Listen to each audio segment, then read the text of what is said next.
Christmas, everyone, wherever you are joining us from around the world.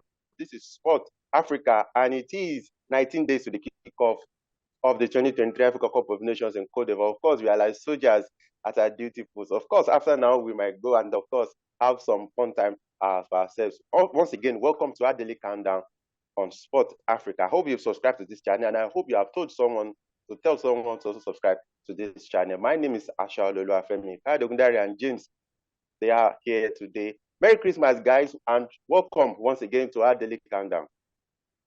Thank you very much, Femi. It's always a pleasure to be here. Yeah, thank you, Femi. Merry Christmas to you and to everybody. And of course, our producer also, we say Merry Christmas, the man behind the camera, making sure that all of this get to our fans out there. Yeah, today we'll be taking a special trip. It's a special trip on a special day. So the count of Guinea Bissau. Yeah, Guinea Bissau, they are in Group A alongside host Cote d'Ivoire, three-time champion Nigeria, and of course, Equatorial Guinea. So guys, Kyle, I'll start with you.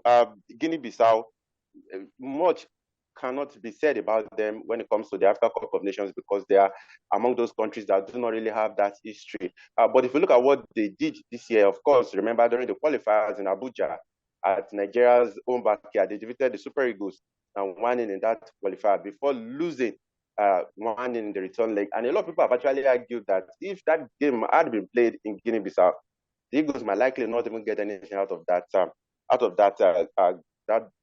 game. Would you say, because of what you've seen with them, they should fancy qualifying from Group A? It's so funny thinking about when you put it that way.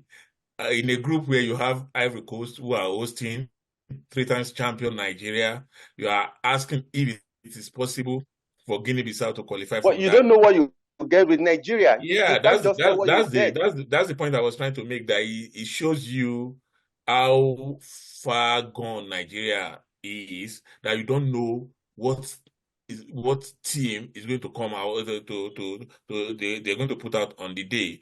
But all things being equal, and things are really they are really equal in situations like this. The Guinea-Bissau should find it difficult to get more than 2 points, one or at the most 3 points, either 1 or 3 points. That's why I foresee them getting in the group. And that's because there will be too much against them. The Nigerians showed that. I do not agree with those who said if that game had been played in Guinea-Bissau, that probably they would have taken something from it. I guess what Nigeria did was they just showed that typical Nigerian fashion. They thought they had won the game even before they got on the pitch, and they were shocked, so they had to fire a response. But going to the AFCON, I don't see that happening, Femi. I don't see Guinea-Bissau posing that much of a threat. Of course, they're going to trouble Nigeria, they're going to trouble Ivory Coast, but I don't think they will do enough to upset either of those top two. I do not see them doing that. Okay, James, let's look at, of course, still talking about Guinea-Bissau. It seems that you find them anywhere you find Super Eagles these days. Remember in 2021, they're in the same group with Nigeria. They lost 2-0 in the group phase. Crash out of the competition in the group phase as well. Then in the 2023 Africa Cup of Nations qualifiers, you remember they shocked Nigeria. Again, they are in the same group again. In Cameroon, they finished 1 point at the bottom of the group. But this time with the progress that you've seen, because we'll be talking about their professional list very shortly. And perhaps I should have talked about that before this board. Of course, we say with the progress that they made, 2019 they were there, 2021 they are there, and now again. Would you say with this level of progression, anything is possible in that group A? Femi, fine, if you want to take away Cote d'Ivoire, but I know that they are going to have been the hosts and, playing against a team like they will always have that edge. My only fear now is because we are looking at Super Eagles and Cote d'Ivoire as the two big teams there, but if there's one team that I'm not too sure of that can dish out points to other teams, the Super Eagles. Based on what we've seen of this team, they've not been so convincing.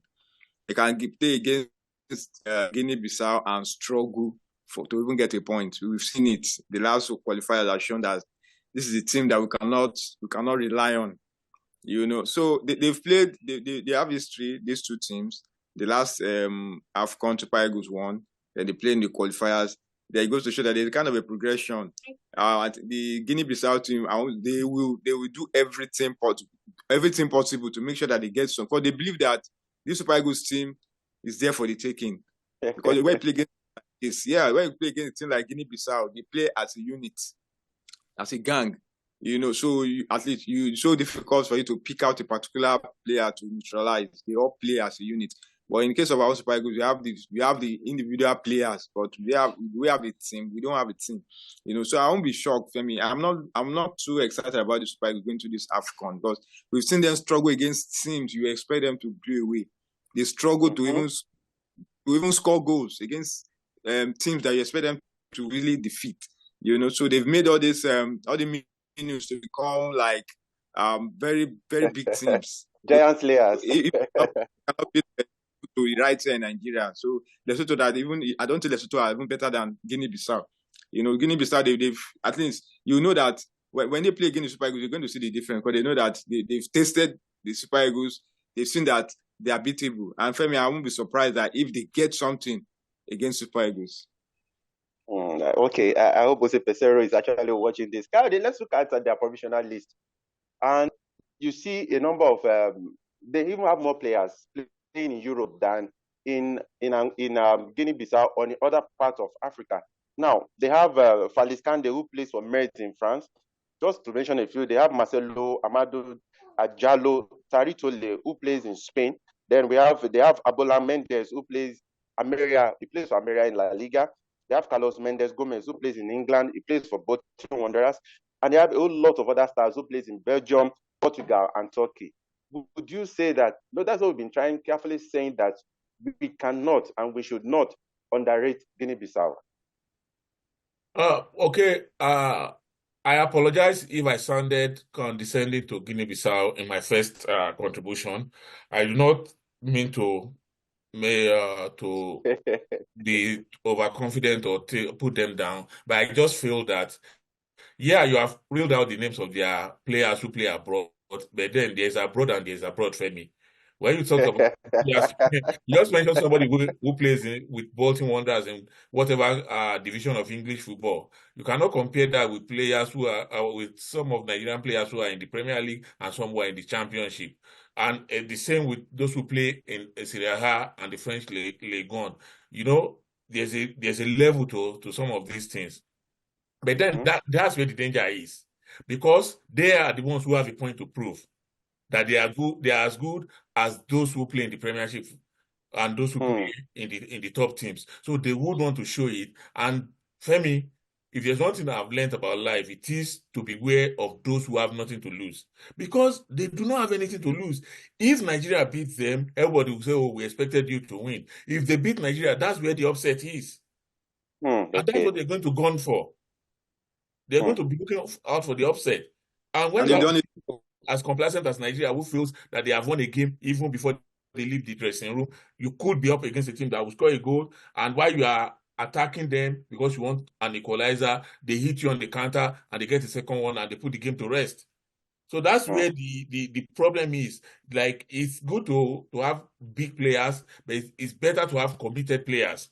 I would take committed players who play in Division 7, for example, over players who are in the Premier League, but who do not show enough commitment, enough consistency. Sorry let me repeat that, enough consistency. Because like I've always told you, the Super Eagles have shown time without number that they are committed, even agreeing to come play. That shows they are committed. Where I have a problem is their consistency. Not the commitment any longer, Femi. It's about the consistency. You cannot be good some of the time and hope to be a champion. You have to be good all of the time, at least 75, 80, 85% of the time. That is the struggle for consistency is the biggest struggle facing Nigeria and Ghana too. On their good day, that Ghana team is decent. That Nigerian team is decent on paper. But can they play 3-4 games in succession and are you sure they are going to give 50% in each of those 4 games? No, nobody's sure of that. That's where the problem is. Kyle, in fact, you have just said something that if we start to discuss about, we might not leave this place today, but I think for another day, of course, we'll be taking that point regarding the Super Eagles and Ghana, which you have mentioned, regarding the talent in the team. But James, as we round up now, let's look at what Kyle has said. And of course, I want to challenge our fans around the world. If you go to the CAF website, you'll be able to download or see all the provisional lists submitted by all the 24 teams. Then you will be able to see what we're talking about. Because Guinea-Bissau, they have players playing in decent leagues across the world, not just playing in Africa. They have very, very decent players playing in some of those leagues out there in Europe. James, we carry this submission now, and of course, with what we've seen, really now names of some of their key players who play in some decent clubs in Europe. Would you rate them higher than what we even saw at the AFCON qualifiers as we round up now? Yes. This is the thing that will come into this competition with confidence. Like I said, they're playing against Cote d'Ivoire. That might be a big bridge too far because of the home factor, and but I tell you, Femi, with the Super Eagles that we are looking at, that we've been seeing in the past few games, I'm telling you, they're going to fancy their chances against the Super Eagles. It's not as if they are playing against a team that they've not met. They've played against the Super Eagles before. They defeated the Super Eagles right here in Nigeria. Before they now lost away 1-0. So for me, they feel that I want to believe that they come into that game with confidence, because the Super Eagles, they don't. There's nothing to be confident about them. Just like what Kai just said, that consistency is not there. So we don't know the kind of Super Eagles that are going to turn up. This team will be over 100% ready for the Super Eagles. Will the Super Eagles be also over 100% ready for this competition? Based on what we've been seeing, Femi, we'll have to wait and see at the AFCON. All right, for Kayode and James and to our fans around, I want to give you a special celebration on this day. See, the kind of Marcus Rashford's celebration. For last season, not this season, because of Marcus Rashford has been far from his best this season. Kayode and James, thank you so much for your time on a special day like this. Thank you for coming on our daily countdown. We appreciate you so much. Thank you very much, Femi, and Merry Christmas to you. Thank you very much. Yeah, thank you very much, Femi. So we can release you now to go and devour your chicken and turkey and everything. And to our fans around the world, please have a fantastic day to yourself. Of course, tomorrow is a Boxing Day, but we won't be fighting any boxing. We'll still come here to give you our daily countdown until the kickoff of the 2023 Africa Cup of Nations. We won't forget our producer. Also, thank you so much for your time today. So tomorrow we'll continue our daily countdown surely on Sport Africa. Please subscribe to this channel and just relax while we take you on this journey as we inch closer to the kickoff day by day. I remain Ashalolo FM. We'll see you all tomorrow. Have a fantastic holiday with you and your family. Bye for now.